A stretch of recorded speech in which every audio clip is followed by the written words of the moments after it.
Hello guys, today we'll be looking at this kind of logarithmic equations, two equations to be solved simultaneously. So in this case, logarithm is involved.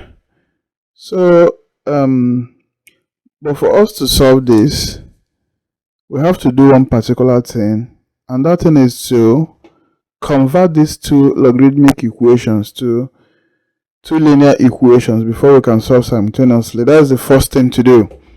So in this first one, so I'm going to derive a linear equation first.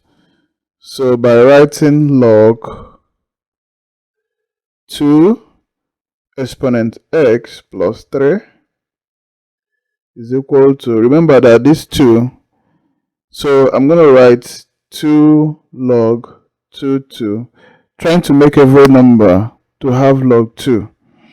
Remember that this is log of its own base. Log 2 is 1, and 1 times 2 is going to give me 2. So now I'm going to write plus log 2 raised to the power of y. So this is going to be log 2 raised to the power of x plus 3 is equal to, so I'm going to apply power law of logarithm here. This one is going to move up here. So I need to be log 2 plus log 2 raised to the power of y. So this is still log 2 raised to the power of x plus 3 is equal to log 2 raised to the power of 2 is actually 4 plus log 2 raised to the power of y. So what do I need to do again? So look at here, I have log 2 as the base, and I have log 2 here as the base as well. So what I need to do is to apply addition law or multiplication law of logarithm, because I have common base. I'm going to pick one, and because of this plus, I'll multiply the exponent, the powers. Okay, so this becomes log 2 exponent x plus 3 is equal to, so because this is and this are the same, I'm going to pick one, log 2, then I'll multiply the exponent because of this plus sign. That is 4 times y, that is 4y. So this and this are actually the same. So what I'm going to do now is to cancel this log 2 is going to cancel out this log 2. So I'll pick the exponent and have x plus 3 is equal to 4y. So, and this is the same thing as x minus 4y, because this is plus, as it crosses equal sign becomes minus sign, is equal to, if plus 3 crosses on the right hand side, become minus 3. So you can see this is actually a linear equation. I'll call this equation 1. So without this, I won't be able to solve simultaneously. So the next thing to do is to actually make this one, the second logarithmic equation, to change it to linear equation as well, to get equation 2 for me to be able to solve simultaneously to get the values of x and y. So this is going to be log 2 raised to the power of x plus y is equal to 3 log 2. You know, because this log is in base 2, that's why I'm using log 2. And you know, log of its own base is actually 1, and log 2 is 1. 1 times 3 is 3. As simple as that. So I'm going to apply power law again here, whereby this 3 will go up to become the exponent of these two. So this is going to be log 2 raised to the power of x plus y is equal to log 2, 3. So this is the same thing as log 2x plus y is equal to log 2 raised to the power of 3, means 2 times itself into 3. That will give me 8. Okay, now I'm almost close to getting the second linear equation. So this log 2 is going to cancel out this log 2. I will now have x plus y is equal to 8. So you can see this is the second equation. So I now have two linear simultaneous equation. So for me to solve, to find the value of x and y, so I'm going to use maybe elimination method.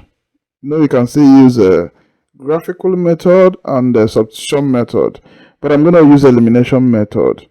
So I'm going to change my ink here. So this is going to be x minus 4y is equal to minus 3, and that is equation 1. And equation 2 is x plus y is equal to 8.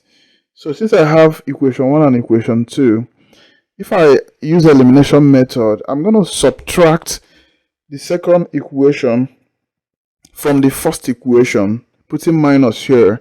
So this is going to be x minus x will give me 0.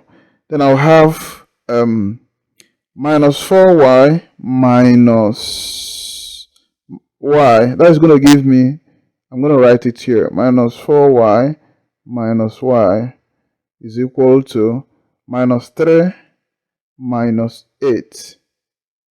Okay, so I will now have minus 4y minus y is going to give me minus 5y. You know why? Because this is 1 here, and minus minus is plus. That's why I'm getting minus 5y is equal to minus 3 minus 8 is going to give me minus 11. That's minus 11. Okay, so so this to make y the subject of the formula, I'm going to divide across by its coefficient, which is minus 5. So I'm going to write here minus 5y is equal to minus 11, dividing across with minus 5. Minus 5. So minus 5 is going to cancel out minus 5, and minus will cancel minus here. Then I'll have y, this is y is equal to 11 over 5. If you check your calculator, 11 over 5 should be 2.2. Like y is equal to 2.2 in decimal. Okay, this is y, this is the value of y. So what do I need to do again? I'm going to write substitute for y using equation. Okay, which of the equations am I going to use? Okay, maybe I'm going to use the second equation. Either equation will give you the same results. So I'm going to use x plus using equation 2. Okay, so I'm going to, equation 2 is x plus y is equal to 8. So, and I got y as 2.2. So this, it means that x plus 2.2, because I'm going to replace y with 2.2 is equal to 8. So x is going to be 8 minus, because this is plus sign, as it crosses equal sign become minus 2.2. 8 minus 2.2 is what? Is 5.8. If you check your calculator, that should be 5.8. Okay, that's the value of x. Therefore, x is equal to 5.8 and y is equal to 2.2. These are the answer, the values of x and y. Thank you for watching. Don't forget to like and subscribe to this channel if you've not done so for more.